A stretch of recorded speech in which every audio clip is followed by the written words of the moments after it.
Big Pharma blocked Medicare from negotiating lower drug prices.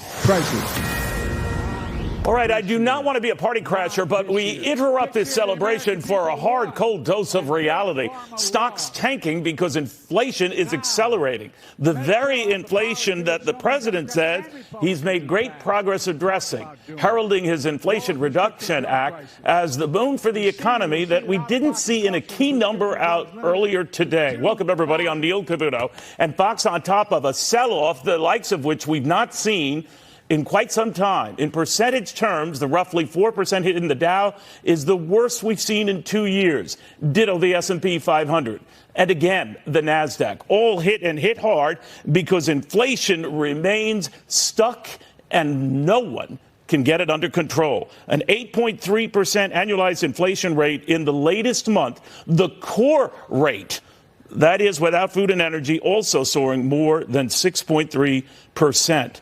This is the fourth 1,000-point sell-off for the Dow just this year. And again, the precipitant for this was a much worse than expected inflation report. Now, the president is heralding this Inflation Reduction Act that some people said is actually making the situation worse because across the board, prices are going up. He's touting the prospect of eventually drug prices going down. But even if he gets that, and it is a Herculean leap, it would be but a fraction of the overall costs that continue to soar.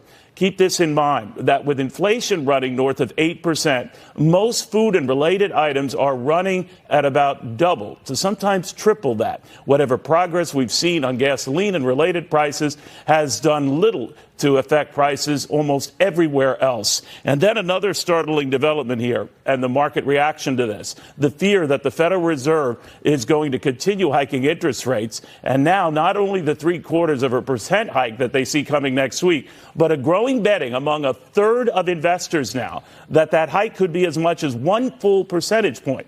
Look at it this way. In just the last few months, we've gone from 0% interest rates to, by the end of the year, likely 4% or more. And it could get worse than that on fears that the Federal Reserve is the only game in town to address spending and inflation and the ills it can cause, and to keep hiking rates maybe a lot longer and a lot higher than we ever thought possible. We're going to be getting the latest on how this is politically falling